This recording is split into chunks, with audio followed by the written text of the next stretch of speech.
अस्सलाम वालेकुम वरहमतुल्लाहि वबरकातुहू। दोस्तों, सभी सहायक उर्दू अनुवादक के उम्मीदवारों को ये वीडियो ज़रूर देखनी चाहिए ताकि उनके आंखें खुल सकें कि आखिर इस वैकेंसी में इतना लेट और इस वैकेंसी के पीछे कौन ऐसा आदमी है जो बार बार इस वैकेंसी को इम्पैक्ट करने की कोशिश करते हैं।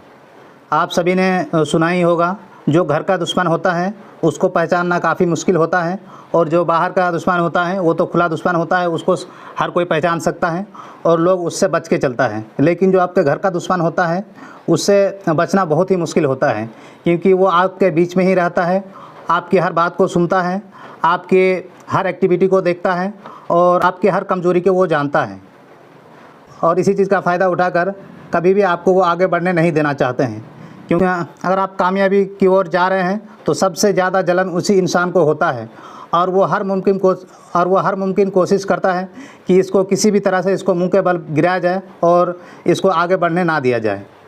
तो ठीक इसी तरह से आज आप लोगों को ये चीज़ें देखने को मिलेगी। इस सहायक उर्दू अनुवादक के वैकेंसी में कौन ऐसा शख्स है जो हर बार इस वैकेंसी को इम्पैक्ट करने की कोशिश करते हैं।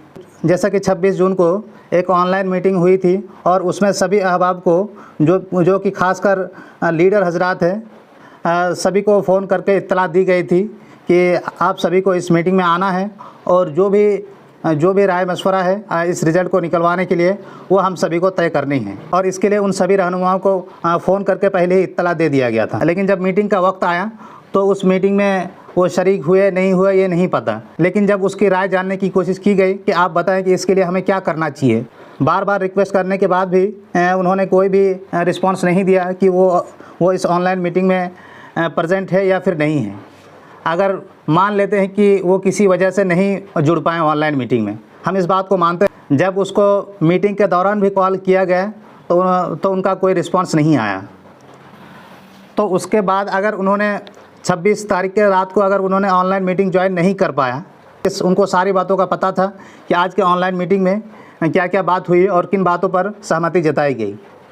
तो अगर उनको असहमति थी या कोई और बात थी तो उनको 27 तारीख के सुबह उनको बता देना चाहिए था कि मेरा ओपिनियन कुछ और है, इसमें वो उस दिन दे सकते थे। लेकिन उन्होंने कब ये बात बता रहे हैं, जब सारी चीज़ें प्लानिंग हो गई है और सारी चीज़ें आपके तय हो चुकी हैं कि 2 जुलाई को एहतजाज करना ही होगा, उसके बिना हम लोगों का जो रिज़ल्ट है वो नहीं निकल सकता। और ये फैक्ट भी है कि अगर एहतजाज के बिना ये रिज़ल्ट नहीं निकल सकता है। BSSC का ये रवैया रहा है कि किसी भी रिज़ल्ट में बिना एहतजाज के आज तक उन्होंने कोई भी मेरिट लिस्ट जारी नहीं किया है, चाहे आपका BSSC लेवल 2014 वाला हो या फिर आपका स्टेनोग्राफर वाला हो। इस तरह के बहुत सारे एग्ज़ाम हैं जो बच्चे बिना एहतजाज किए आज तक उनका रिज़ल्ट नहीं निकाला है BSSC ने। और इसी चीज़ को देखते हुए सभी उम्मीदवारों ने ये फैसला लिया कि अब हम लोगों को शांतिपूर्ण धरना देनी होगी और नीतीश कुमार तक इस बात को पहुंचानी होगी कि अगर आप 5 लाख सरकारी नौकरी देने की बात कर रहे हैं तो जब हम लोगों का वैकेंसी 5 साल से अटका हुआ इसको आप क्लियर क्यों नहीं कर रहे हैं।